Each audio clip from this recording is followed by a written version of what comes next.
Welcome, future scholars. 안녕하세요. 오늘은 본격적으로 정말 인공지능 수학 한번 시작해 보도록 하겠습니다. 정규 1강이라고 보시면 되겠고요. 예비 연습 1강이라고 보시면 되겠고, 오프라인 수업에서는 선생님이 조금 더 디테일한 설명들을 좀 할 것 같아요. 일단 노트북 LM을 어떻게 활용할지 차후적인 부분들에 대해서는 더 나중에 설명을 하겠지만, 일단 오늘은 이제 1강 챕터 1장 관련된 내용, 실질적으로는 인공지능 수학 CMAS에 있는 1페이지부터 30페이지까지의 내용을 선생님이 발췌해서 재편집해가지고 파워포인트 슬라이드로 만든 거 가지고서 작업을 해보도록 하겠습니다. 자, 일단 이제 첫 장으로 들어오면 이제 인공지능과 빅데이터라고 하는 내용들이 등장을 하거든요. 자, 근데 이제 요 단원에서 배울 거는 이제 빅데이터라는 게 의미가 뭔지, 그다음에 인공지능을 활용해서 우리가 얻을 수 있는 것이 무엇인지, 이렇게 두 가지를 배우게 될 텐데요. 일단 인공지능의 역사, 그리고 인공지능이 기본적으로 작동되는 방식에 대해서 공부를 한다고 보시면 되겠습니다. 네, 한번 달려볼게요. 자, 일단 학습 목표, 여기 단원에 나오는 것들을 보면 일단 인공지능이라는 게 어떻게 작동하는지에 대해서 기본적인 거 배우게 됩니다. 그리고 그거가 어쨌든 수학으로 이루어져 있기 때문에 어떠한 수학적 툴들이 활용이 되는지에 대해서 공부를 할 거고요. 특히 여기에서 이제 지도학습, 비지도학습, 강화학습은 선생님이 지난 시간에도 얘기를 한 적이 있었죠. 슈퍼바이즈드 러닝, 레인포스드 러닝이라는 게 무엇인지 역사에 대해서도 좀 얘기를 해줄 거고요. 그 다음에 활성화 함수, 오늘 여기까지 할 것 같은데 이 활성화 함수랑 퍼셉트론이 어떠한 상관관계를 가지고 있는지 그거 위주로 한번 보도록 하겠습니다. 그러니까 제일 중요한 거는 요 지도, 비지도, 강화학습 차이점이랑 그 다음에 활성화 함수, 인공신경망, 퍼셉트론 이해하는 방법, 요거가 중요한 메인 툴이라고 보시면 되겠어요. 자, 일단 첫 번째, 일단 이제 AI가 어떻게 연결되는지 이제 그런 것도 배울 건데 여기가 제일 중요한 거라고 이야기를 한 거죠. 지금 한번 시작해 보도록 할게요. 일단 인공지능 자체를 가지고 얘기를 한다면 이제 영화 속에서의 AI랑 현실 속에서의 AI는 좀 다르죠. 영화에서 우리가 보는 거는 이제 뭐 아이언맨에 나오는 뭐 자비스라든가 뭐 에일리언에 나오는 엑스마키나, 터미네이터 같은 것들, 그런 거 스카이넷 뭐 이런 것들이 다 이제 영화 속이죠. 그러니까 인간을 뛰어넘는 스트롱 AI가 나온다라고 얘기하지만 지금 현재 이 2026년도 현재도 여러분들이 사실은 이 10년 전, 30년 전의 AI를 여러분들은 배우는 거거든요. 지금은 뭐 AGI라 그래가지고 Artificial General Intelligence라 그래서 범용 인공지능 나오고 있고요. 이걸 넘어서서 이제 ASI도 얘기가 되거든요. 우리나라에서도 이거 좀 언급되고 있습니다. 이건 이제 그 Artificial Super Intelligence라 그래서 초지능이라고 얘기를 하는데, 이제 AGI는 지금까지는 사람이 학습을 도와서 AI를 키웠어요. 근데 AGI 시대 때부터는 AI가 스스로 AI를 만들기 시작합니다. 그리고 ASI로 넘어가게 되면 그 모든 AI가 집대성된 하나의 스카이넷 같은 게 탄생할 거라고 보고 있어요. 그게 이 스트롱 AI하고 연결되는 것이라고 보면 되겠죠. 개념 이해되겠어요?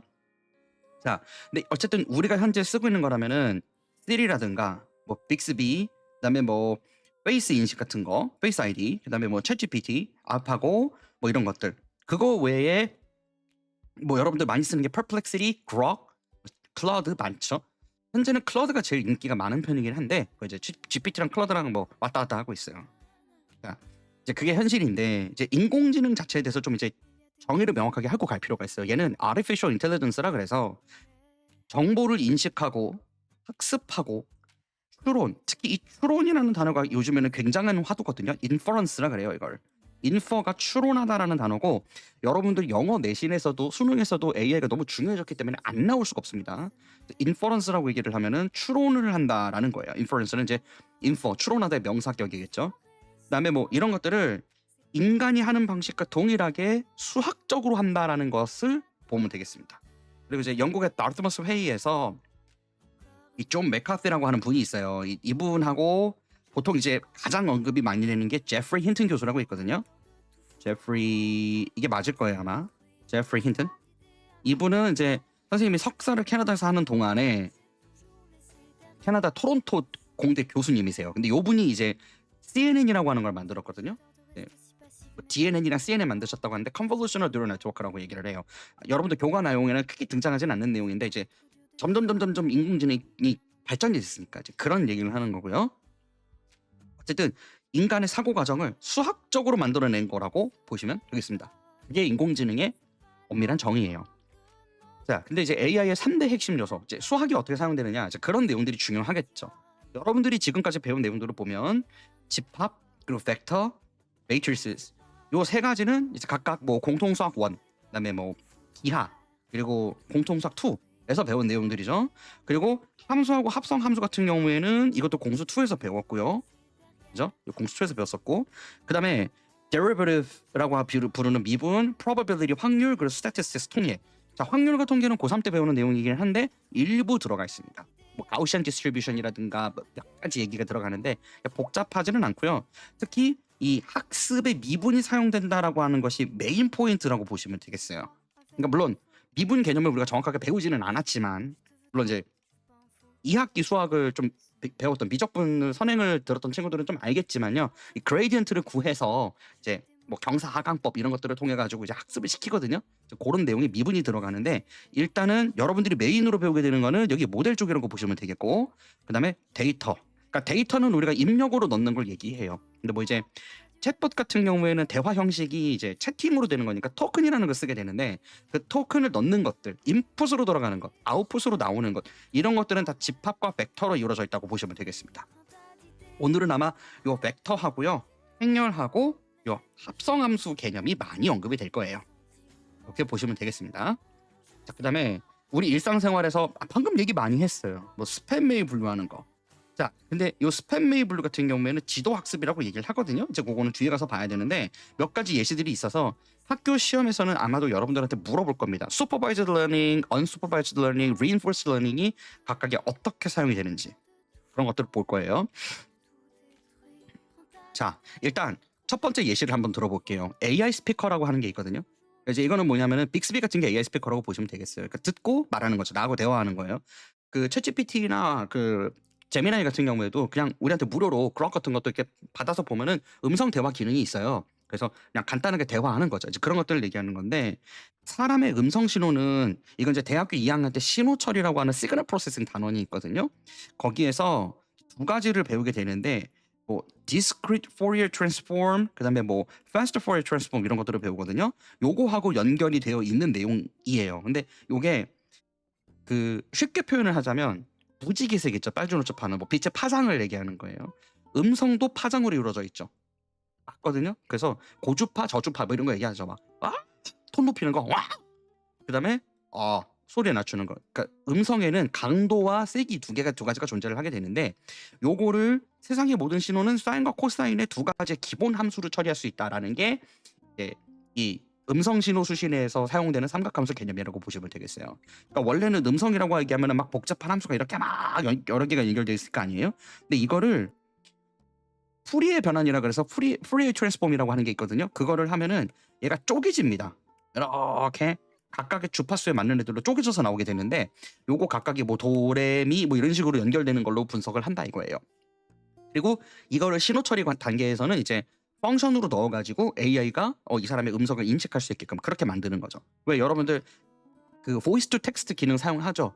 내가 말을 하면은 텍스트가 다 적히는 거, 그런 것들하고도 연계되는 기술이라고 보시면 되겠어요.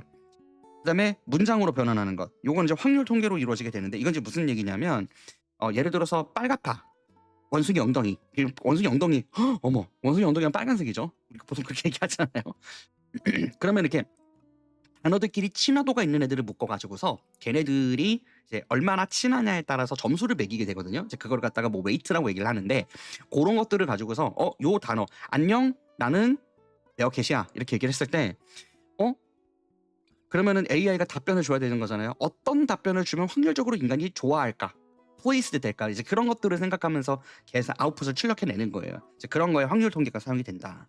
그다음에 맥락 파악, 자연어 처리 과정에서 그 Natural Language Understanding, 뭐 Natural Language Processing 이렇게 얘기를 하는데, 요거는 집합과 벡터 개념을 사용해서 하는데 특히 벡터를 많이 씁니다.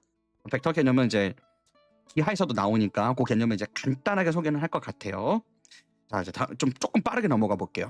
일단 이제 이미지 프로세싱이라고 하는 게 있는데, 선생님은 석사 과정에서 이미지 프로세싱 과목을 정규 과목으로 한번 들었던 적이 있었어요. 이제 무슨 얘기를 하고 싶은 거냐면, 이미지는 곧 행렬로 취급이 되게 되는데, 이미지가 있으면요, 우리 이미지는 레드, 그린, 블루의 세 가지 색상을 가지고 있죠. 근데 그거를 이미지의 처리 속도 문제 때문에 보통 휴라고 하는 것도 있거든요. 휴. 요거는 이제 명도 채도 관련 아마 채도일 거예요. 브라이트니스는 명도고 요거는 채도 관련된 걸 건데 요거 말고 이제 그레이스케일로 많이 바꿔서 사용을 하거든요. 왜 그레이스케일을 쓸까요? 이게 가장 간단한 수학적 색깔이니까. 그래서 검정색은 0으로 두고요. 조금이라도 색깔이 들어가기 시작하면은 0부터 255까지 해가지고 256까지의 색깔 강도를 가지고 있어요. 그래서 원래는 이 컬러라고 하는 거는 레드, 그린, 블루 세 가지에 대해서 각각 이 0부터 255까지의 색상을 부여를 해서 그것이 조합돼서 색깔이 만들어지는 거거든요. 근데 그렇게 하려면 매트릭스가 세 장이 필요해요. 그러니까 여러분들이 행렬 계산한다는 거는 이렇게 그냥 2D로 되어 있잖아. 근데 그게 레드에 하나, 그린에 하나, 블루에 하나 더 있어요. 이거를 이제 곱해가지고 한단 말이죠. 행렬 곱으로 연산을 해가지고 아웃풋을 만들어내는 형태예요. 근데 이제 그렇게 하게 되면은 이미지 프로세싱이 너무 버벅거리고 오래 걸리니까 이거를 그레이스케일로 바꿔가지고 했다가 RGB로 되돌리는 형태로 컴퓨터는 이미지를 출력합니다. 그런 거랑 연계가 되는 건데 이런 식으로 이제 색깔이 다른 것들을 갖다가 컴퓨터는 이제 숫자로 판단을 해가지고 넣는다라고 하는 거고요. 요 하나하나를 픽셀이라고 부르죠. 이 하나하나의 픽셀 요 격자에 각각의 이미지가 완벽한 흰색이면 255로 부여가 되는 그런 형태라고 보시면 되겠어요. 그래서 분류는 인공지능망으로 하는데 색상 같은 것들을 갖다가 모두 일단 그레이스케일로 바꿔요. 그래 계산이 빠르니까 그렇게 한다고 보시면 되겠어요. 어쨌든 속도가 생명이니까. 자, 이제 그렇다면 이제 기존 프로그램과 머신러닝이라고 하는 것. 자, 이제 인공지능이라는 거는 머신러닝이 된 형태의 아웃풋 모델 이거 자체를 인공지능이라고 생각을 하면 되는 건데 기계 학습이라고 하는 것이 기존의 알고리즘과 어떻게 다른지를 생각해 볼 필요가 있어요. 그러니까 기존 프로그램이라고 하면은 그냥 알고리즘에 따라서 움직이는 거죠. 예를 들어 뭐 좋은 일을 했어요? 그럼 칭찬을 해줘야 돼요. 파란불이 되면은 건널 수 있어요. 빨간불이 들어오면 건널 수 없어요. 이런 게 정해져 있단 말이죠. 그거는 기존의 프로그램들이 그런 거예요. 그래서 규칙을 이게 있고 입력 데이터를 넣으면 그 규칙에 따라 답을 내도록 되어 있는 거죠. 뭐 정답 처리하는 기계라든가 이런 것들 얘기하는 거죠. 근데 기계 학습이라는 거는 거꾸로 규칙을 찾도록 되어 있어요. 세상의 규칙을 이해하고 파악해서 상황에 맞는 데이터를 얻어내는 거죠. 아웃풋으로, 규칙으로. 그래서 이거는 데이터와 답을 주고 한다고 하지만 이 답도 명확하진 않습니다. 그러니까 답이라는 건 사실 되게 주관적이잖아요. 내가 생각한 게 정답이 아닐 수도 있으니까. 상대방이 생각한 게 또 정답일 수도 있는 거잖아요. 그래서 우리가 그거를 언어라는 그 뭐랄까 불확실성 때문에 그런 건데 언어라는 게 그렇거든요. 내가 전달하는 말과 상대방이 받는 말이 똑같을 수가 없어요. 그죠? 선생님이 이거를 가르쳐줘도 여러분들이 그걸 듣고 맥락화해서 가져가는 건 여러분들의 몫이지 선생님의 언어가 그대로 전달되지 않는단 말이죠. 그러니까 구전동화 같은 경우에 원본과 다를 수도 있다라는 얘기가 되는 거랑 같은 거죠. 어쨌든 답은 정해져 있지는 않은데 이 데이터를 가지고서 데이터의 패턴을 분석해서 규칙을 파악해내는 그런 형태라고 보시면 되겠습니다. 자, 그러면 이제 좀 더 들어가 볼게요. 이제 우리가 이제 기계 학습, 이제 오늘의 메인 포인트 중 한 개죠. 이제 머신 러닝이 세 가지 방법이 있어요. 크게 알려진 걸로는 물론 이거 말고도 더 있습니다. 근데 어쨌든 일단 크게 보면 지도 학습, 비지도 학습, 강화 학습 세 개로 나누는데 현대 상황에서는 reinforced learning으로 대부분 대체돼서 사용을 하고 있어요. 뭐 알파고도 그렇게 되었고요. 뭐 아틀라스, 현대자동차의 아틀라스 같은 그 것들, 테슬라의 자율주행이나 이런 거 다 reinforced learning으로 되고 있는 거예요. 근데 지도 학습이라는 건 슈퍼바이스 러닝이라 그래서 답이 정해져 있어요. 그래서 이 기계가 어떤 랜덤 데이터를 받았었을 때 그 데이터를 받은 것을 가지고서 답에 가깝게 가게끔 되어 있는 게 지도 학습이에요. 그러니까 답을 내주면 오케이 잘했다 이렇게 하는 거죠. 그래서 뭐 질병 진단이라든가 사진 속 인물 인식 같은 것들은 지도 학습으로 이루어지고 있습니다. 왜냐하면 답이 정해져 있으니까요. 근데 비지도 학습 아까 쌤이 그랬잖아요. 그러니까 머신러닝이라는 것 자체는 데이터와 답을 통해서 규칙을 찾는다라고 하지만 답이 정해져 있지 않을 수도 있다. 그게 이 비지도 학습 때문인 건데 언슈퍼바이스드 러닝이라는 거는 무의미해 보이는 데이터를 막 AI한테 주는 거예요. 입력으로 줘요. 그러면 입력으로 주면은 이 AI가 계산을 해가지고 뭔가 답을 만들어내야 되는데 답이 정해져 있지 않다 보니까 여러 가지 패턴으로 분석을 합니다. 그래가지고 거기에서 이제 뭐 군집 뭐 이런 것들도 활용이 되고요. 집합 그다음에 뭐 상관관계, 뭐 correlation이라고 얘기를 하거든요. cross correlation 무슨 뭐 컨볼루션 이런 것들을 여러 가지 기술들을 동원을 해가지고 패런 같은 거를 파악을 해서 최종적인 아웃풋을 얻어내는 거죠. 그래서 이게 콜로나이제이션 얘기가 나오죠. 클러스터 같은 것들 이런 것들을 하는 겁니다. 그다음에 그래서 비지도 학습은 주로 마케팅 쪽에서 많이 사용이 된다라고 선생님은 얘기 들어서 알고 있어요. 근데 강화 학습은 좀 다른 게 강화 학습은 대표적인 강화 학습의 초창기 모델이 뭐였냐면 이렇게 입력값을 하나 주고요. 출구를 하나 주는데 얘의 목표는 입력으로 들어온 데를 출구를 탈출하는 게 목표예요. 근데 출구를 탈출하는데 얘가 여러 가지 방법으로 시도를 하지 않겠습니까? 그럼 막 여기 갖다 부딪혀요. 이러면은 페널티를 주는 거야. 너 일로 가면 안 돼. 그럼 얘가 그 다음에는 일로 가볼까? 이따가 여기 또 부딪혀요. 그럼 페널티를 또 줘요. 그래서 목적지에 가깝게 가기는 할 건데 정답을 정해주진 않고요. 얘가 스스로 정답을 찾도록 하는데 거기에서 실패가 있었을 때는 페널티를 주고 성공했었을 때는 보상을 주는 형태로 최적화된 행동 패턴을 전략화하도록 만드는 게 강화학습이라고 보시면 되겠습니다. 여러분들이 사용하는 챗GPT 뭐 그런 것들 다 그런 걸로 된 거예요. 자, 이제 지도학습 같은 경우에는 그래서 정답이 정해져 있다 보니까 얘는 뭐다, 쟤는 뭐다를 정해주는데 자, 이제 여기에서 드디어 좀 핵심 용어들이 나오기 시작합니다. 훨씬 기계학습 같은 경우에 초창기에 이루어질 때는 우리가 입력으로 뭔가를 주잖아요. 뭐 입력이라는 거는 여러 가지가 될 수가 있어요. 소리가 될 수도 있고요. 아까 근데 소리를 갖다가 사인 코사인으로 바꿔서 넣는다고 했었죠. 어쨌든 펑션으로 다 집어넣어요. 근데 이 입력이 텍스트가 될 수도 있고 이미지가 될 수도 있고 뭐 보이스가 될 수도 있어요. 여러 가지가 있지만 이것들을 어쨌든 각각의 캐릭터에 맞는 걸로 수학적 성격을 가지고 있는 숫자들의 배열로 이제 넣어주는 거예요. 이제 그거 보통 벡터 형태로 넣게 되는데 이걸 벡터 형태로 넣어주면 AI는 이제 이거를 갖다가 우리가 분류를 2개로 해서 넣거든요. 지도 학습의 경우에는 트레이닝 셋이라는 게 있고요. 이건 선생님이 석사할 때 배운 거예요. 테스트 셋이라고 하는 게 있어요. 자, 트레이닝 셋이라는 건 훈련용 데이터라 그래서 여기서 이제 그라운드 트루스라는 말이 나오게 되는데 이게 이제 여러분들 대학교 가면은 많이 쓸 말입니다. 그라운드 트루스 바닥 진실 이제 우리말로 하면 그렇게 되는 건데 이 그라운드 트루스 그러니까 I am grounded 이런 말 들어본 적 있어요 혹시? 그러니까 down to earth, I'm grounded 이렇게 얘기하면 나 되게 이성적이고 답에 딱딱딱딱 정해져 있는 사람이야 이런 말로 쓰거든요. 그런 것처럼 하는 건데 진실이 아주 grounded 돼 있다 이런 느낌으로 받아들이시면 되겠어요. 그러니까 완벽한 백과사전 같은 정답이다 이거죠. 그래서 트레이닝 셋이랑 테스트 셋을 주는데 여기에 이제 정답이 정해져 있겠죠. 이제 그런 상태에서 보통은 트레이닝 셋을 70%를 주고 테스트 셋을 30%를 주겠죠. 그럼 이게 무슨 얘기냐면 AI한테 먼저 정답을 알려주고요. 이것과 관련된 그러니까 보통 이제 개랑 고양이를 비교해서 누가 개냐 누가 고양이냐 분류하도록 하는 작업을 한 게 이제 대표적인 지도학습의 예시가 되겠거든요.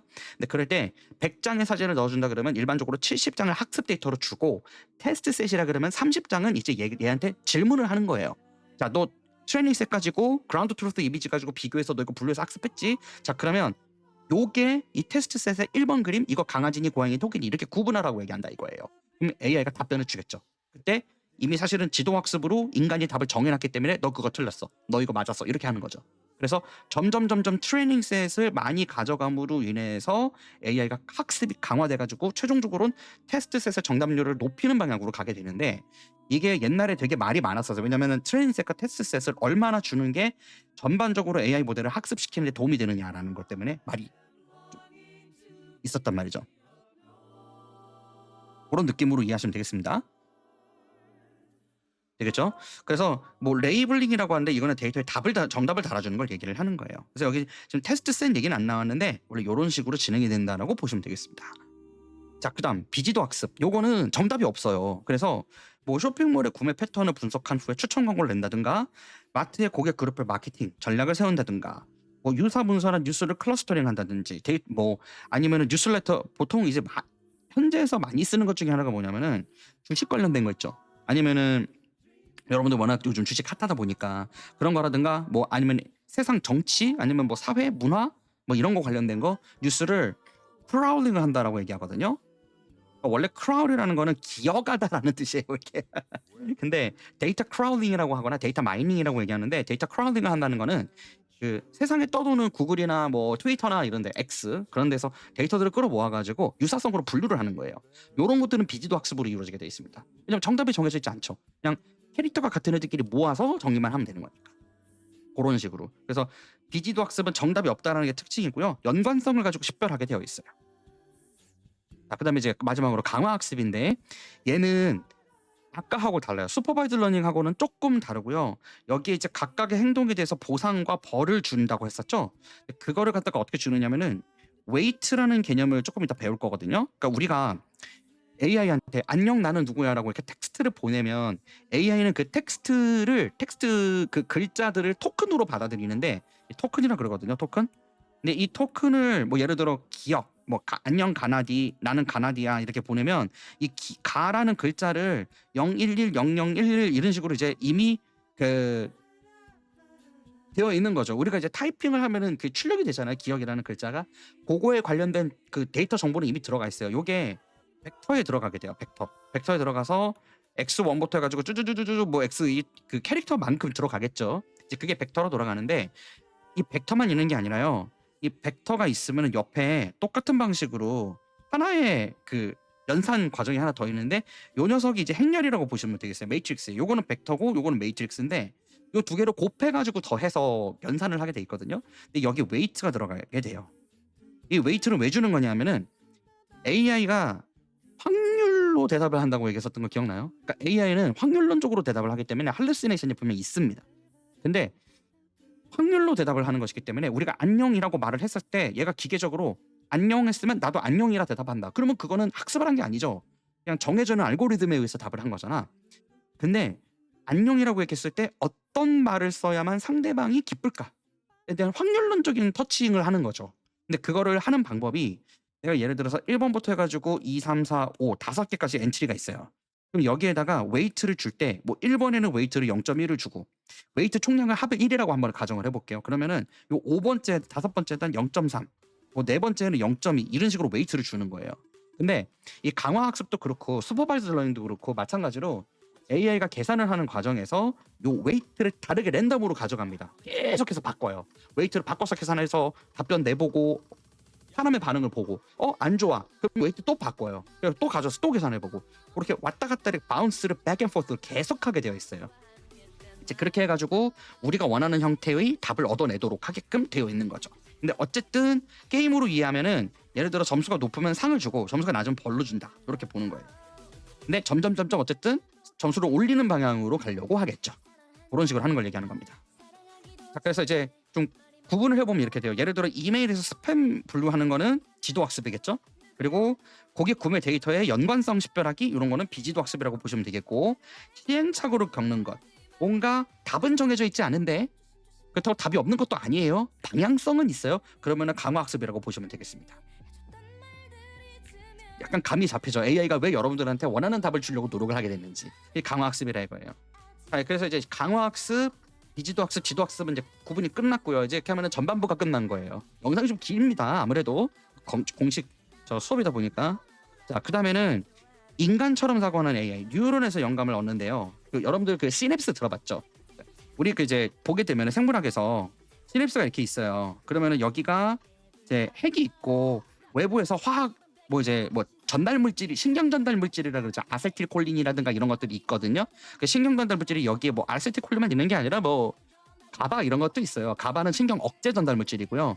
뭐 그거 외에도 몇 개 더 있었는데 많이 까먹었다. 하여튼 근데 여기 아세틸콜린 같은 게 이렇게 들어오면 아세틸콜린 같은 게 들어오면은 여기 축삭돌기 부분에서 이제 도약 전도를 하게 되죠. 그래서 여기가 무슨 뭐 휴반 세포 로 해가지고 이렇게 간격이 이렇게 돼가지고 여기가 절연체가 묶여 있는 상태에서 여기 안을 들여다보게 되면은 이쪽에 그 채널이라고 하는 게 있어요. 그러니까 우리 그 세포는 외부하고의 그 의사소통을 원활하게 하기 위해서 이온의 불균형을 항상 가져가거든요. 이온의 불균형이라는 거는 뭐 쉽게 얘기하면은 홈탑 들어봤어요, 여러분들? 그 공간에다가 투과성 막을 놨는데 얘가 작은 물질들은 막 투과가 돼요. 근데 특정 물질은 투과가 안 돼. 그러면 불균형이 생기죠. 그러면 사실 자연 현상들은 르샤틀리의 원리도 그렇지만 그 불안전함을 해소해가지고 에너지를 낮추는 방향으로 갑니다. 뜨거운 물질은 차가워지고 차가운 물질은 따뜻해지는 거 보면 알죠. 그런 식인 거예요. 열은 식으니까 그런 식으로. 그러니까 자발적인 거예요. 근데 이거를 이 신경세포들은 일부러 불균형을 유지를 해놓고 있어요. 근데 거기에 이제 뭐 나트륨 칼륨 펌프라는 게 사용이 되고 뭐 이제 여기 이온 어쨌든 이게 칼륨이랑 나트륨에 의해서 불균 이용이 되어 있는 상황이에요. 근데 외부에서 신호가 딱 들어오면은 특정 펌프가 닫힙니다.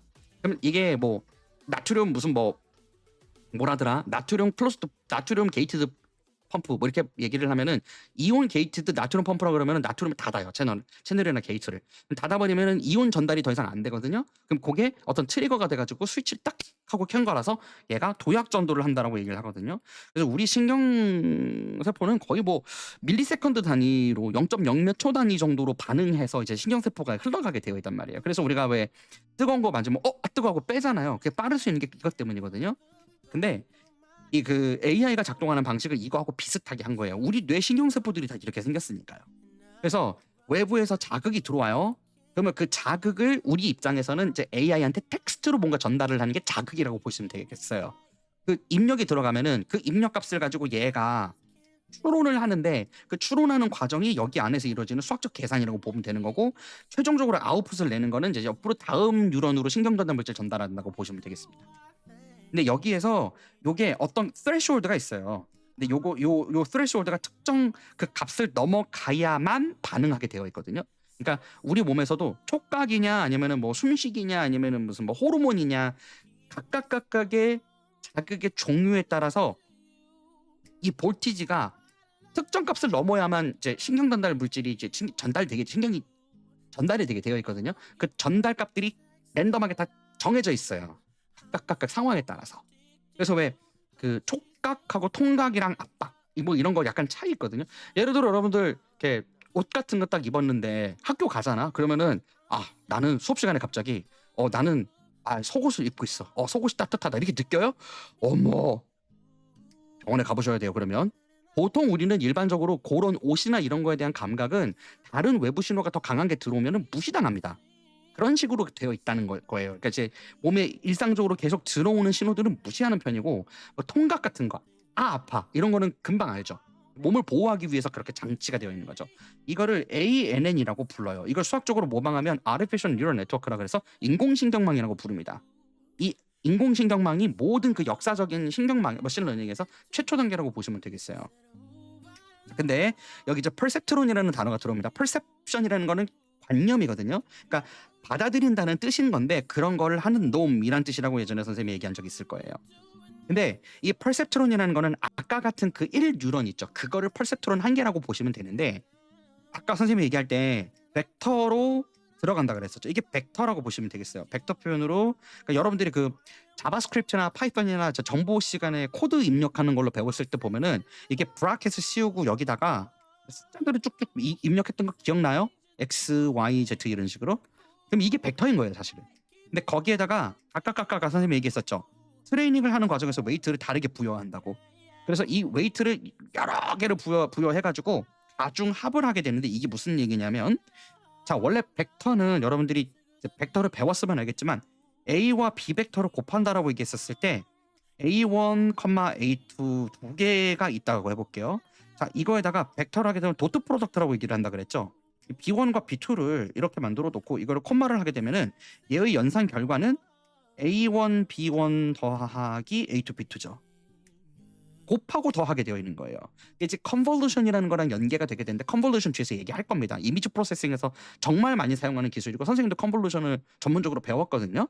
근데 하여튼 이렇게 이런 식으로 그럼 여기를 내가 이제 어떻게 바꾸면 되겠어요? 여기를 X하고 웨이트라고 보면 되겠어요. 그럼 얘는 여기서 시그마가 들어왔죠. 수열인 거죠. 시그마가 들어왔는데 이 X1과 W1 그리고 더하기 X2와 W2 이런 식으로 묶는 거예요. 그럼 이게 최종적으로 어떻게 바뀌냐면 시그마 K는 1부터 뭐 N개까지 해가지고 XK, WK 이렇게 되어 있다고 보시면 되겠어요. 이렇게 해서 합산을 하는 거예요. 그러면은 여기까지는 무슨 얘기가 된 거냐면 아까 외부 자극이 들어왔다 그랬죠. 아세틸콜린이나 무슨 막 가바 같은 신경전달 물질이 우리한테 들어오듯이 내가 AI한테 어떤 거 부탁을 했어요. 뭐 좀 도와줘, 뭐 좀 해줘 이렇게 물어보면 그 입력이 입력 신호라고 보시면 되겠어요. 그럼 AI는 그거를 추합을 해가지고 생각을 합니다. 그렇게 해서 어떤 그 정해져 있는 웨이트에 따라서 내가 랜덤으로 막 작업을 해요. 행렬 곱을 하겠죠. 곱을 해가지고 최종적으로 토스를 할 건데 얘가 출력물을 내는 거는 어떤 그 알고리즘이 필요한데 요걸 이제 활성화 함수라고 얘기를 합니다. 이건 무슨 얘기냐면 아까 선생님이 신경 전도를 할 때 예를 들어 통각은 작은 자극에도 확 크게 신호가 증폭돼서 들어오게 된다 그랬었죠. 근데 옷 같은 거 입고 있는 평범한 자극들은 항상 들어오는 자극이니까 우리 몸이 그런 거에 대해서는 활성화 함수 값을 높게 잡아놨어요. 그러면은 내가 옷을 입고 있군이라는 걸 느끼게 되려면 바람 같은 외부 자극이 들어와서 마찰을 느낀다든가 이런 식으로 돼야만 활성화 그 임계 수치를 넘을 수 있는 거예요. 그리고 어쨌든 여러분들이 착각하면 안 되는 게 요 가중치를 제외하고의 모든 입력값들은 컴퓨터는 바이너리입니다. 0과 1로 조합이 되어 있는 거예요. 그래서 0과 1로 조합이 되어 있기 때문에 이 활성화 함수 값도 이제 0 아니면 1로 아웃풋을 내게 되어 있어요. 그러니까 출력은 0 또는 1로 내는데 일반적으로 0은 거짓, 1은 참 이렇게 내거든요. 아니면 스위치를 켰다 하면 1, 껐다 하면 0. 뭐 경우에 따라 다를 수도 있지만 일반적으로 그렇게 구성이 되어 있어요. 근데 이 활성화 함수가 하는 역할은 뭐냐면 특정 threshold를 임계값 threshold라고 그러거든요. 임계값. 그러니까 예를 들어 threshold가 10이다.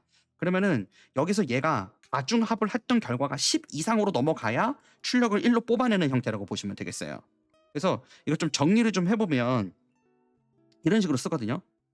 y는 f에다가 x n w n 더하기 b 이렇게 쓰거든요. 이게 무슨 얘기냐면 요거는 활성화 함수예요. 요 f는 이 활성화 함수가 되는 건데 이 활성화 함수 안에 입력 정보가 들어갑니다. 웨이트를 가지고요. 그럼 여기 b가 이제 편향 벡터라 그래가지고 그냥 일종의 쉽게 얘기를 하자면은 평행 이동 값이라고 보시면 되겠어요. 그러니까 이게 그 상황마다 그 값 b라는 값 다르게 주어지게 되는데 여기서는 그렇게 복잡하게 중요한 개념은 아닙니다. 그냥 여기서는 얘가 벡터로 입력을 받으면 컴퓨터가 가중치를 바꿔가면서 랜덤으로 계산해서 확률 분포 함수를 만든 다음에 특정 값을 넘어섰다라고 본인이 생각하기에 컴퓨터가 생각하기에 이 사용자는 이 대답을 원한 거야라고 임계값이 딱 도달했다라고 생각한 순간 출력물을 내는 형태라고요. 되겠죠? 요게 요렇게 지나가면 하나의 뉴런이 화합 반응을 통해서 신경 전달 물질을 도약 전도를 통해서 보내서 다음 시냅스에 신호를 전달하는 결과가 나왔다라고 보시면 되겠습니다. 물론 그 가중합 값이 활성 함수의 그 정해놓은 틀 안에서 움직이지 못했다면 신호가 전달되지 않고 0으로 출력이 나오겠죠. 그런 식인 거예요. 자, 그래서 이제 퍼셉트론을 조금 더 들여다봐야 되는데 퍼셉트론은 아까 선생님이 얘기했다시피 이 x를 각각의 x1, x2, x3 이런 거는 입력 벡터라고 보시면 되겠어요. 그리고 거기에 가중치가 들어가게 되는데 이 가중치를 다 곱하고 합한다 그랬었죠. 아까 벡터예요, 벡터. 이제 그 개념이 사용된 거고 집합과 벡터가 그래서 아까 선생님이 입력으로 들어간다고 얘기했던 거예요. 근데 요게 이 벡터 값을 얘가 이제 가중을 하게 되는데 이걸 갖다가 일부러 이제 시그마 k는 1부터 n까지로 해가지고 xk, wk라고 했다는 거를 생각하시면 되겠습니다. 근데 이 곱하고 합하는 이 방식이 컨볼루션이기도 해요. 근데 이제 그거는 뒤에 가서 설명을 해줄 거고요. 활성화 함수 같은 경우에는 이제 스텝 펑션이라고 하는 게 있거든요. 계단 함수라 그러는데 스텝 펑션이라 그래가지고 얘는 이렇게 돼 있어요. 그냥 값이. 그래서 0하고 1밖에 없어요. 근데 물론 요 1의 출력을 내는데 필요한 스레시홀드가 얼마나 되느냐라는 거는 우리가 모델링으로 정하겠죠. 10 이상 나왔을 때만 이걸 가져가자. 뭐 100 이상 나왔을 때만 가져가자. 이런 식인 거예요. 요거는 이제 보통 어떻게 되느냐면 우리가 그 펑션을 정했을 때 펑션을 0하고 1로 무조건 정하거든요. 그런데 1로 내는 거는 x가 특정 c 값 이상 나왔을 때만. 이게 선생님 y 값 아닌가요? 일반적으로 하면 그렇죠. 근데 이거는 이 컴퓨터가 작동하는 방식은 좀 달라가지고 가중합을 한 최종 결과값을 y로 칭하지 않고 입력 x로 칭하고 있어요. 그러니까 외부에서 신호가 들어온 거는 내가 받아들인 것이 내가 입력으로 넣은 게 아니죠. 함수는 입력과 출력으로 구성되어 있잖아. 근데 함수의 입력을 넣기 전에 외부에 들어온 정보들을 추합해서 웨이트를 가중을 하고 그 합산된 값을 입력으로 넣는다고요. 그러면은 그것이 활성화 함수 안에 들어가서 이제 계산을 하거든요. 계산을 해가지고 우리가 이제 디자인해 놓은 스레시홀드라고 하는 어떤 임계 상수 값을 넘어가면은 1로 해서 출력을 뽑아내고 아니면은 이제 사일런트 하는 거죠. 그 아웃풋을 안 내는 거겠지. 요런 형태가 하나의 퍼셉트론이라고 보시면 되겠어요. 자, 그럼 좀 정리가 되나요? 아까 선생님이 쑥삭돌기 얘기했었죠. 뉴런 얘기했었죠. 뉴런. 그러면 뉴런 얘기를 했었을 때 쑥삭돌기 이렇게 해가지고 그려졌어요. 자, 그러면은 외부에서 신호 들어오는 거는 이제 가중하기 전 단계예요. 자, 여기 뉴런의 신호를 받으면은 그걸 가중을 합니다. 그럼 이 가중된 입력 x 값이 이 뉴런의 뉴런의 신경 전달 이 시퀀스에 들어오게 되는데 여기 들어온 x가 이 활성화 함수 f의 특정 임계치를 넘어가지 못하면 결과를 0으로 주는 거고요. 출력을 1로 주는 건데 요 하나의 일련의 과정을 퍼셉트론이라고 부른다. 이해되시겠죠? 되겠어요? 그러니까 퍼셉트론이라고 하는 게 그런 구조를 우리가 퍼셉트론이라고 부른다 이거예요. 자, 그러면은 이제 활성화 함수가 뭐가 있는지 이게 이제 오늘 마지막이겠죠. 활성화 함수가 뭐가 있는지 좀 봐야 되는데 활성화 함수의 장단점은 이 교과서에는 없어요. 이건 선생님이 이제 추가를 한 건데 자, 계단 함수 같은 경우에는요. 장점이 스텝 펑션은 단순해요. 그래서 그냥 0하고 1로 되어 있기 때문에 그냥 기다 아니다. 기? 아니? 이것만 해요. 근데 이제 미분이 불가능합니다. 이건 이제 왜 그러느냐면 미분이라는 개념을 배운 학생들도 있고 아닌 학생들도 있기 때문에 요거의 경우는 조금 선생님이 조심스럽긴 한데 미분은 원래 그 극한에서 나오죠. 이게 이제 2학기 때 수학 미적분에서 나오는 내용이지만 우리가 함수가 리밋을 써가지고 좌극한 우극한을 하죠. x가 특정 값에 도달을 했을 때 좌극한과 우극한을 본단 말이에요. 그래서 얘가 우극한과 좌극한의 목적지가 그 펑션 f에 대해서 동일하고 얘가 어떤 a라는 값을 가져가는데 이 함수 값이 좌우극한의 값과 동일하면 그 함수는 우리가 연속이라고 부릅니다. 근데 연속이라고 부른다라고 해서 모든 함수가 미분 가능한 건 아니라고 선생님이 얘기한 적이 있었어요. 절대값 x 같은 경우에는 이렇게 0이라는 지점에서 이렇게 뾰족하죠. 이 뾰족 함수 같은 경우에는 x가 0인 구간에서 미분이 불가능합니다. 왜냐면은 좌미분 계수와 우미분 계수가 같아야지 미분 가능하다고 얘기하거든요. 이제 거기까지 너무 복잡해요. 그러니까 이제 그건 빼놓고 얘기를 하는데 어쨌든간 이 계단 함수 같은 경우에는 요 0이 되는 구간에서가 미분이 안 됩니다. 하나는 플러스 무한대가 나오고 하나는 마이너스 무한대가 나와서 응꼴이 만들어질 수가 없어요. 응꼴이 뭔지 이제 여러분 선생님한테 수업 배운 친구들은 무슨 말인지 알 거예요. 그래서 이런 것들은 단순하고 직관적인 장점은 있지만 퍼셉트론의 원형이기도 해요. 그런데 애초에 미분이 안 되면 학습이 안 돼요. 아까 서두에 얘기했던 거 기억납니까? 미분과 적분 그런 것들은 학습에 활용이 된다고.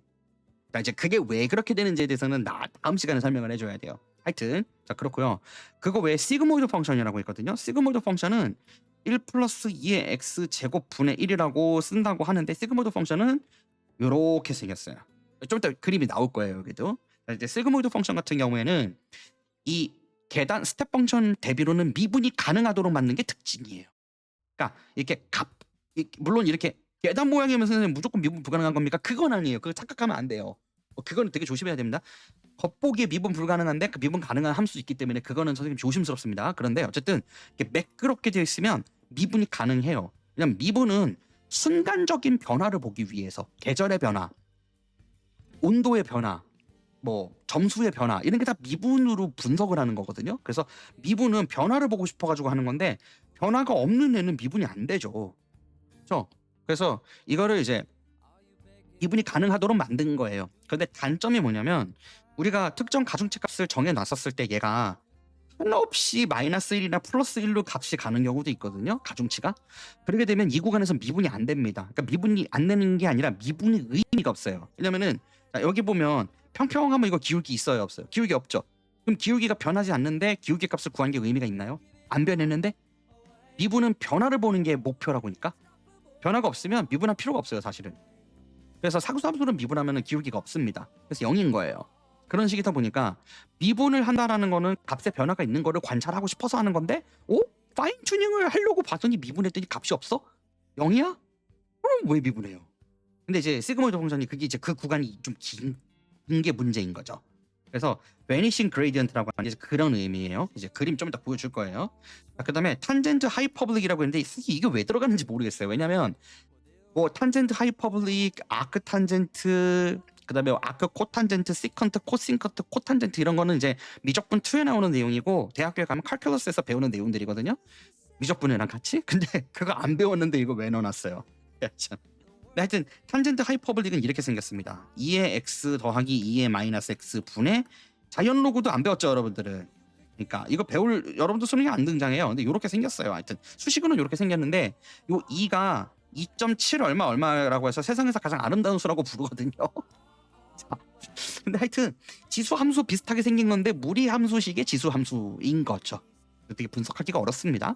근데 하여튼 얘도 시그모이드하고 비슷하게 생기기는 했는데 그 영중심이라고 하는 게 뭐냐면은 시그모이드는 얘가 값이 이런 식으로 되어 있어서 0 y가 0인 게 없어요.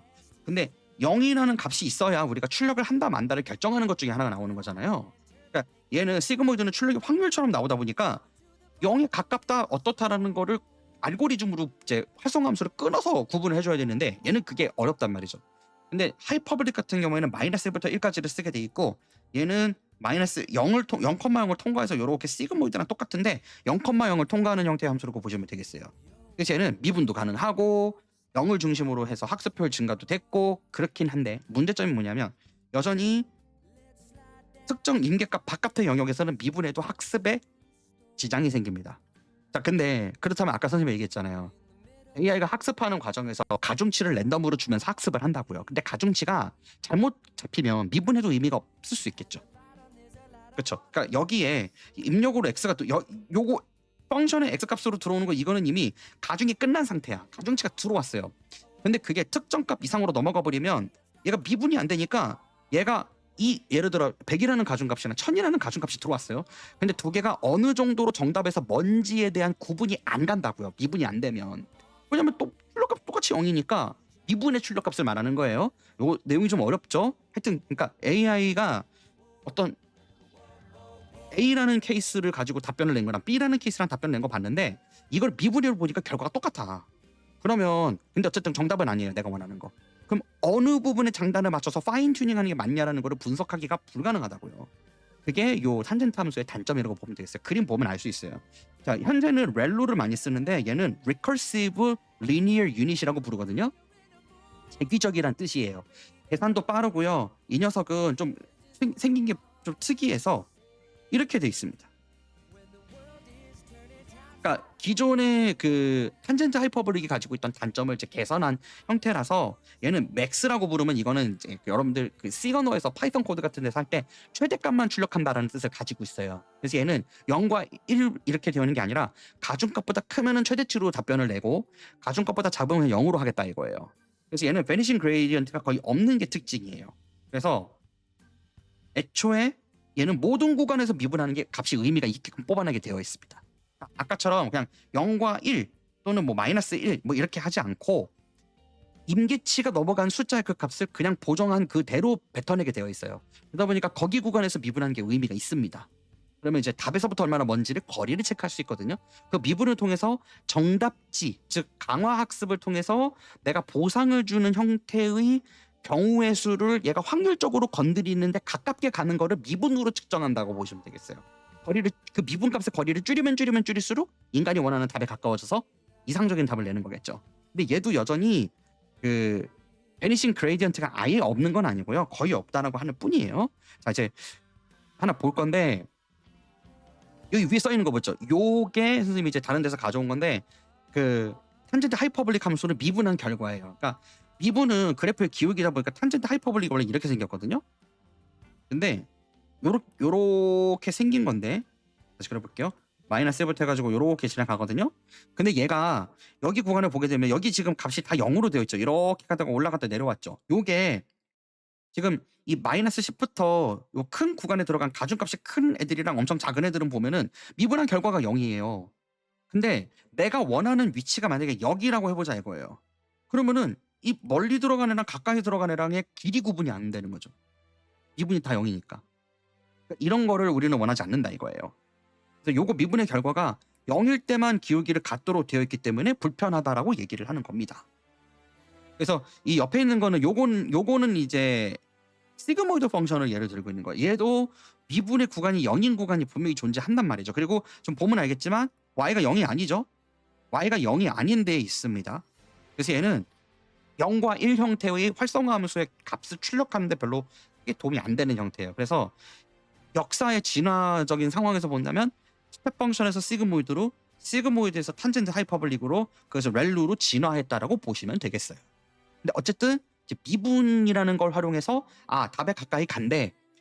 그걸 하는 데 있어서 가중치를 계속 바꿔가면서 답을 적한다더라. 요렇게까지만 알고 있으시면 되겠어요. 자, 그래서 이제 요런 형태로 가면서 여기 밑에 보면 이게 CNN이랑 MLP라고 되어 있는 거 있죠. 이게 좀 뭐냐면 CNN은 컨볼루셔널 뉴럴 네트워크라고 해서 선생님이 이제 컨볼루션을 얘기할 거라 그랬었죠. 이미지 프로세싱 관련된 거 그래프 좀 가지고 올 건데 이제 컨볼루션을 통해서 합과 곱으로 이루어진 어떤 연산 처리를 하니까 컨볼루션이라고 불러요. 근데 컨볼루션은 원래 이미지 프로세싱에서 많이 썼던 거였고요. 대표적인 게 여러분들 그 블러 처리하는 거 있죠. 모사이크 처리 같은 거. 그거 컨볼루션으로 합니다. 너무 재밌어요. 그거 진짜. 이미지 처리 과목 꼭 대학교 가면 들어보세요. 진짜 재밌어요. 좌우지간 이제 그거는 그때 가서 얘기하기로 하시고 이제 컨볼루셔널 뉴럴 네트워크라는 거는 합과 곱으로 하는 거라서 기존의 웨이트를 측정하고 연산하는 방식이 조금 더 업데이트 됐다라고 보시면 되겠어요. 뭐 그런 개념이고요. 그다음에 아까 RNN 얘기했는데 이건 리커런트 뉴럴 네트워크라 그래가지고 재기적으로 계속 반복해서 어떤 작업을 수행해서 답을 얻어내려고 노력하는 거 얘기하는 거고 MLP라는 거는 멀티 레이어 퍼셉트론이라고 불러요. 다중 퍼셉트론이라고 부르기도 합니다. 그걸 이제 배워야 돼요. 자, 일단 어쨌든 간에 이제 좀 정리를 좀 해볼게요. 우리가 노드라는 말을 쓰는데 얘는 무슨 얘기냐면 노드는 우리가 하나의 층이 있으면요. 이거를 이제 레이어라고 부르는데 이 레이어 1에서 여기 안에 여러 노드들이 있습니다. 그럼 이 하나하나의 노드는 하나의 퍼셉트론이라고 보시면 되겠어요. 그러니까 우리 뇌도 신경세포가 한계가 있는 게 아니죠. 축삭돌기가 엄청나게 많이 연결되어 있거든요. 서로. 그래서 하나의 퍼셉트론, 개별의 퍼셉트론이 여러 개가 하나의 층에 있는 거예요. 그러면은 이것들이 각각이 우리가 주는 입력값을 뭐 텍스트가 됐든 이미지가 됐든 받아들이겠죠. 그럼 벡터 계산을 해가지고 가중치를 가져가요. 벡터로 가중치를 가져가요. 아까 편향값 b가 있다 그랬었죠. 자, 이거를 아웃풋으로 쭉 내가지고 가중치가 특정 함수, 활성 함수값 넘어가면은 답으로 주는 거죠. 자, 이렇게 되게 되는데 요거를 한 개 층이라고 되어 있는 싱글 레이어라고 보이는 거죠. 이게 내가 입력을 주면은 노드를 여러 개 줬을 때 장점이 뭐냐? 이 x1을 한꺼번에 각각을 랜덤한 가중치 값으로 각각의 노드에 뿌릴 수가 있어요. 그러면은 아까 노드가 한 개일 때는 그 안에서 가중치를 바꿔가면서 계속 왔다 갔다 하면서 계산을 해야 되거든요. 근데 이게 생각보다 출력값 냈다가 다 캐시 메모리 지우고 다시 와가지고 그거 하고 그렇게가 안 돼요. 왜냐면 한번 캐시 메모리를 저장을 했으면 내가 매맞은 기억이 있다. 그거를 캐시 메모리를 지워버리면 어떻게 돼요? 컴퓨터가 기억을 못 하겠지. 그러면 내가 10초 전에 잘못된 답을 내놔서 벌을 받았는데 기억이 안 나요. 그러니까 이거를 왔다 갔다 하는 게 어렵잖아. 그래서 노드를 여러 개를 만들면요. 하나의 x1을 가지고서 여러 개의 가중 벡터를 랜덤으로 줄 수가 있어요. 그러면 계산이 좀 더 효율적이겠죠. 근데 어쨌든 이거를 하나의 층이라고 부릅니다. 요거는 단층 퍼셉트론이라고 불러요. 아까 멀티레이어 퍼셉트론 있다고 그랬었죠. 그거는 이제 층이 여러 개가 있는 걸 얘기하는 거예요. 자, 그리고 이제 레이어 간의 계산이라고 얘기하는데 이게 이제 퍼셉트론이 이렇게 있으면 얘가 여기에서 입력을 받아가지고 웨이트를 줘서 출력을 또 내면 얘가 다음 레이어로 또 들어가요. 레이어 1층, 레이어 2층이에요. 그럼 여기로 보낼 땐 가중된 애를 바로 활성화 함수로 보내는 게 아니라 다음 레이어로 또 넘어가서 또 계산을 하는 거예요. 왜 굳이요? 왜냐면 그렇게 랜덤성을 많이 주면 줄수록 경우의 수를 쫙 뿌려놓으니까 확률적으로 사용자에게 좋은 양질의 정답을 낼 가능성이 조금이라도 높아지기 때문에 그렇게 하는 거겠죠. 이해됩니까? 그래서 이걸 이제 요거는 행렬 곱으로 하게 되어 있어요. 레이어 간의 계산은 행렬 곱으로 이루어지게 되는데 여기 예를 들어 웨이트를 정해놨어요. 그러면은 내가 첫 번째 층에서 이만큼의 웨이트를 줬고 그 다음에 두 번째 층으로 넘어갈 때 각각의 가중치를 다르게 주고요. 행렬 곱을 하는 거죠. 이렇게 한 개씩. 그래가지고 아까 선생님이 얘기했던 공식이 나오는 거예요. y는 펑션에다가 웨이트 곱하기 각각의 레이어에 있는 노드의 퍼셉트론의 아웃풋 값, 그거에다가 어떤 상수값을 더해가지고 최종적으로 답을 얻어내는 거예요. 이렇게 해가지고 계산 결과를 가져갈 건데 이 계산 결과가 만일 렐루를 적용해가지고 여기 보면은 y 값이 3.2랑 0.5가 돼서 나온 거 보이죠? 요거는 물론 이제 이 렐루가 특정 값을 넘어가야만 아웃풋을 낼 수로 되어 있기 때문에 이게 어떤 값에 따라 되는지는 결과에 따라 다르겠죠. 그래서 다차원 데이터 같은 경우에는 이제 행렬에서 텐서 그리고 컨볼루션까지 넘어가게 되는데 여러분들이 공부하는 건 여기까지예요. 2차원적 행렬. 그래서 흑백 이미지 처리하는 거 여기까지 가는 거고 아까 선생님이 RGB가 행렬이 2D가 여러 장이 겹쳐 있다 그랬었죠. 그래서 3차원상의 공간 블록인 건데 정육면체나 직육면체 생각하시면 좋아요. 정육면체인데 요 하나하나가 행렬 한 장이에요. 행렬 한 장이요. 그러니까 여러분들이 계산하는 행렬 2x2 행렬 그러면은 그게 2x2 행렬이 앞에 하나 있고 뒤에 또 하나 있고 그 뒤에 또 하나 있고 여러 번 겹치면 3차원이 되죠. 그게 3D 텐서라고 불러요. 텐서 되게 뜨거운 감자입니다. 여전히 텐서도 어떤 계산 방식이에요. 뭐 이거 너무 깊게 생각하지 마세요. 대학교 가야 배우는 거니까. 자, 근데 컨볼루션 같은 경우에는 여기 보면은 작은 필터를 동원한다고 되어 있죠. 이게 무슨 얘기냐면요. 보통은 커널이라 그러거든요. 커널이라고 부르는데 우리가 이미지 처리를 할 때 이 컨볼루션을 하게 되면은 이렇게 3 곱하기 3짜리 작은 블록을 하나를 줘요. 그래갖고 이거를 마치 브러쉬로 이렇게 문지르듯이 지나가는데 이렇게 문지른다고 선생님이 표현하거든요. 이제 슬라이딩 윈도우를 줘가지고 이미지가 그 픽셀이 있을 거 아니에요. 사진을 한 장 찍었어요. 풍경 사진 하나 찍었는데 요 커널을 왼쪽 상단부터 해가지고 쭉 보냅니다. 그래갖고 쭉쭉쭉쭉쭉쭉 계속 보내요. 그러면은 이게 얘가 한번 지나가서 연산을 할 때마다 이미지가 블러 처리되기도 하고요. 깔끔해지기도 하고 그런 거 하는 거예요. 그러니까 이미지 외 끝에를 엣지를 샤프하게 뭐 이런 것들 있죠. 그거 뭐 일러스트레이터나 아니면 파워포인트가 뭐 구글 스케치라든가 이런 것도 포토샵 같은 거 가지고 그거 작업하는 거 다 컨볼루션으로 하는 거예요. 그래요. 이렇게 뭐 복잡해요. 이걸 다 설명하려면. 하여튼 근데 신경망에도 요 컨볼루션을 사용을 한다라는 거 알고 있으시면 되겠습니다. 그래서 지금 여기 선생님 보게 되면은 그 어떤 그 굉장히 유명한 그 유튜버 거 가져왔거든요. 저작권이 있을지 모르겠는데 지금 오른쪽에 보면은 요거 파란색 요거 보이죠? 요게 커널이에요. 아까 필터. 이거를 이제 쭉 보내면요. 여기 이미지 블러 처리된 거 보이죠? 요게 컨볼루션 결과라고 보시면 되겠어요. 근데 컨볼루션은 두 개를 곱해서 더하게 되어 있기 때문에 여기 가운데 보면은 1, 2, 3이랑 4, 5, 6을 만들어 놓은 거 보이죠? 이 컨볼루션은 이렇게 눈곱 표시를 하게 돼 있어요. 에스터리스크라고 얘기하는데 요거 표시를 해가게 되면은 그 왜 벡터 계산하듯이 하는 거죠. 똑같아요. 그래서 여기 보면은 1하고 4를 곱해가지고 4예요. 그 다음에는 1하고 그 다음에는 여기 보면은 10점 나와 있죠. 그거는 2하고 5를 곱한 거에다가 더한다든가 이런 식으로 되는 걸 얘기하는 거예요. 근데 여기 보면은 파란색 박스로 되는 거 보이죠? 요게 이 두 개를 더하는 건데 2x랑 4를 곱한 값이 8x고 1이랑 5x를 곱한 값이 5x죠. 근데 그 두 개를 더하면 어떻게 돼요? 그게 13x가 되는 거죠. 이런 식으로 되는 걸 얘기하는 겁니다. 근데 컨볼루션을 왜 쓰느냐면 이거를 활용하면 그 이미지에서 엣지가 없거나 그러니까 엣지가 없다 그러거든요. 그러니까 예를 들면 내가 보기에는 평범한 검은색 같아. 그런데 거기 알고 보니까 한쪽 픽셀은 255 값을 가졌는데 한쪽은 254요. 근데 내 인간의 눈에 보기에는 똑같은 검정색이거든요. 그럼 여기 1값 차이가 분명히 존재하는 거잖아. 컨볼루션을 활용하면은 요 값을 극대화할 수 있어요. 그래서 엣지가 없었던 걸 엣지를 드러나게 한다든가 이미지가 블러 처리되어 있는데 그거를 복원한다든가 왜 검찰들이 수사할 때 범인을 잡으려고 하면은 몽타주 그리거나 그럴 때 할 때도 컨볼루션을 활용하고 있습니다. 그런 이미지 예시가 이런 거예요. 보면 알겠지만 저 원본 이미지에다가 블러 처리가 되어 있는 겁니다. 원본 이미지에 블러 처리가 되어 있는 건데 이거를 그 블러 처리했던 걸로 한 번 더 나누는 계산을 하면요 이미지가 오히려 이렇게 깔끔하게 나오는 걸 알 수가 있어요. 그래서 이런 식으로 컨볼루션 활용해서 이미지 샤프닝 이런 거 많이 이미 오래됐습니다. 이렇게 한지는. 자 이제 요 슬라이드는 이제 오늘 여기서는 마무리를 지어야 될 것 같아요. 굉장히 길었고 내용이 많았죠. 그러니까 선생님이 좀 더 이제 디테일하게 설명하다 보니까 그렇게 된 건데 아마 첫 수업이어서 그런 것도 있을 거예요. 좀 길어졌어요 생각보다. 근데 오늘 거 되게 많은 것들을 배웠는데 이제 정리를 좀 할 시간을 다음 시간에 갖고 요 슬라이드부터 다음 시간에 시작할 것 같습니다. 그래서 어떻게 사용되는지 그런 것도 볼 거고요. 지금 슬라이드가 보면은 다시 4페이지까지 가야 돼요. 이제 절반 왔어요. 근데 이게 인공지능 전체 페이지 180페이지 중에서 6분의 1에 해당합니다. 굉장히 많은 분량을 한꺼번에 소화를 한 거라고 보시면 되겠어요. 학교 수업 한 번이랑 거의 똑같아요. 고생하셨고 이런 식으로 계속 선생님이 슬라이드 만들어 가면서 진행해 보도록 하겠습니다.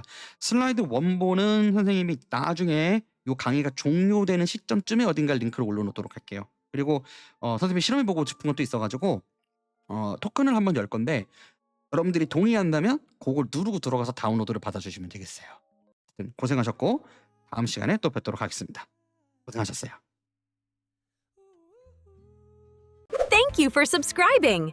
Check out these useful videos right here.